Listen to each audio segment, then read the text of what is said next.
आज चाहिँ हामीले सरको स्किनमा चाहिँ डिटेन फेसियल गर्न गइरहेका छौँ र जसमा चाहिँ हामीले हाइड्रा फेसियलको एब्जर्सन पनि चलाउँछौँ र कसरी चलाउँछौँ, हामीले यो कसरी गर्छौँ भन्ने कुरा चाहिँ हामी यस भिडियोमा हजुरहरूलाई देखाउँदैछौँ।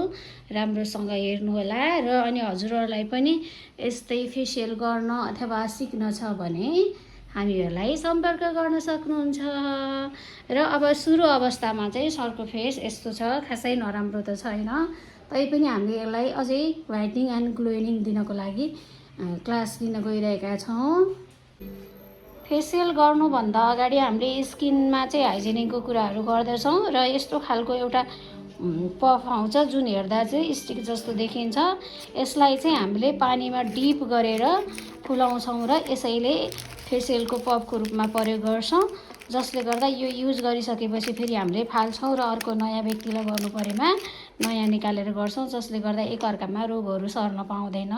फेसमा पफलाई पानीमा भिजाइसकेपछि यस्तो आकारमा निस्किन्छ, यसरी बनाउँछौँ र अनि यो क्लाइन्टलाई फेस पुस्न युज गर्छौँ र एकजनालाई पुसिसकेपछि चाहिँ यो चाहिँ हामीले डस्टबिनमा फाल्ने गर्दछौँ।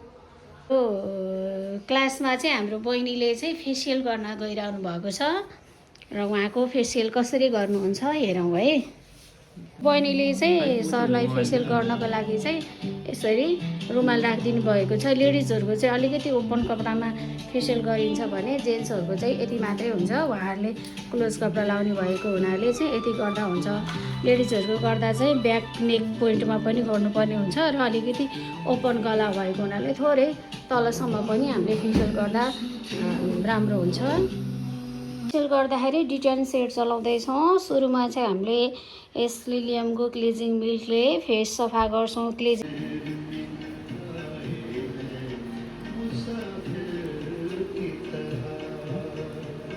स्टेपमा चाहिँ हामीले डिटेन स्क्रब युज गर्दछौँ, जसमा साना साना दानाहरू पनि हुन्छ र यसमा भएको क्रिम जुन छ यसले चाहिँ एक्सफोलिएटरको पनि काम गर्दछ। स्क्रबलाई चाहिँ हामीले कचौरामा यसरी निकालिसकेका छौँ र ब्रसको सहायताले अनुहारभरि प्याक लगाएको चाहिँ गरेर लगाइन्छ। बहिनीले चाहिँ अनुहारमा एक्सफोलिएटर जुन डिटेन स्क्रब चाहिँ युज गर्न थालिसक्नु भएको छ। यसरी सर लगाएर हामीहरूले यसलाई चाहिँ फेसमा चाहिँ 10 मिनट छोड्छौँ, जसले चाहिँ स्किनमा एक्सफोलिएटरको काम गर्छ। 10 मिनटमा यसको काम भइसक्छ।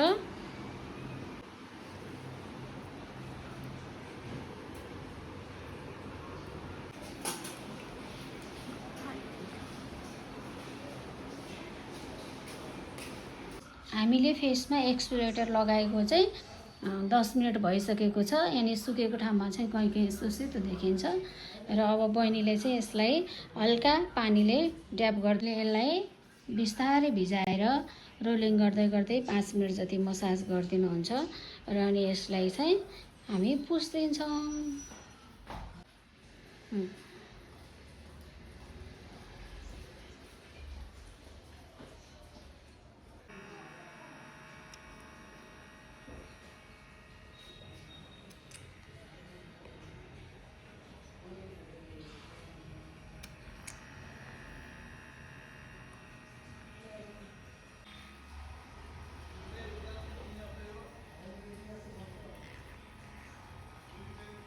बहिनीले चाहिँ फेसमा हाइड्रा फेसियलको एब्जर्सन मेसिन चलाउनु भएको छ, जसले चाहिँ ब्ल्याक हेड्स र व्हाइट हेड्सहरू निकाल्ने काम गर्दछ र स्किनलाई पनि एक्टिभ बनाउने गर्दछ।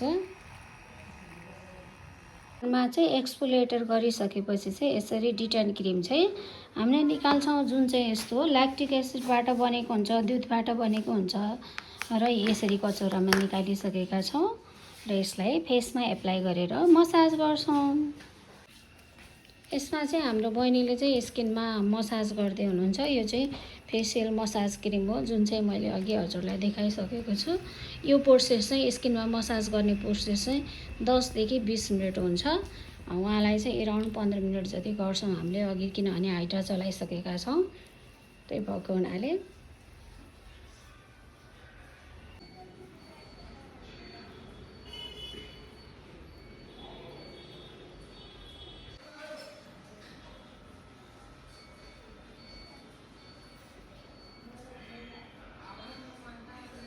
यसरी क्लिन भइसकेको फेसमा चाहिँ हामीहरूले अब एडिटनको प्याकलाई यसरी कचौरामा राखेका छौँ।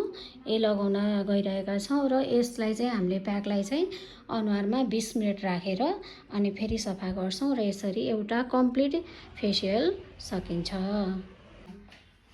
बहिनीले चाहिँ फेस प्याक लगाउन सुरु गरेको छ, जुन चाहिँ डिटान प्याक हो र यसले स्किनलाई असर गर्दैन र यो चाहिँ आँखाको भागमा पनि र लिप्सको भागमा पनि लगाउन मिल्छ, जसले चाहिँ अन्डर आईमा डार्क सर्कलहरू भएको, लिप्सको वरिपरि ट्यानिङहरू भएको त्यसलाई पनि ब्राइट बनाउन मद्दत गर्दछ।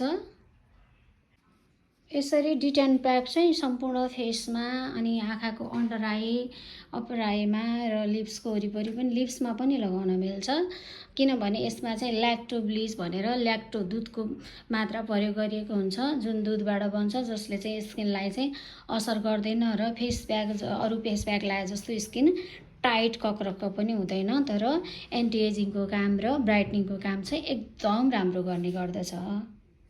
फेसियल गरेको स्किन चाहिँ यस्तो भइसकेको छ। अब यसको स्किन रुटिन केयरको लागि चाहिँ हामीले मोइस्चराइजर क्रिम लगाउन गइरहेका छौँ र मोइस्चराइजर क्रिम चाहिँ यो छ, जुन बढी चिल्लो हुँदैन, यो ठिकै स्किनको यो गर्मी मौसमलाई हुने खालको छ र बहिनीले लगाउँदै हुनुहुन्छ। पहिला मोइस्चराइजर, यसरी स्किनमा मोइस्चराइजर क्रिम लगाइसकेपछि चाहिँ यसमाथिबाट चाहिँ हामीले सन ब्लक क्रिम चाहिँ युज गरिन्छ, जुन चाहिँ हामीले यो चलाएका छौँ अहिले। SPF 50 छ यसमा, यसले चाहिँ घामबाट राम्रोसँग बचाउँछ। स्किनमा सन क्रिम पनि लगाइसकेका छौँ। ल हजुरलाई आज गरेको फेसियल कस्तो लाग्यो? एकदम राम्रो छ हैन। सधैँ मैले मात्र राम्रो बनाउँथेँ हजुरले, आज तिमीले मलाई राम्रो बनायो र चेन्ज पनि आयो स्किनमा चाहिँ हैन। सरको रिभ्यू पनि आइसकेको छ, हजुरहरूलाई पनि यस्तै क्लास लिनु छ र यस्तो राम्रो बन्नु छ भने पक्कै पनि पबिजलाई सम्झनुहोस् होला। हस् त, थ्याङ्क यू।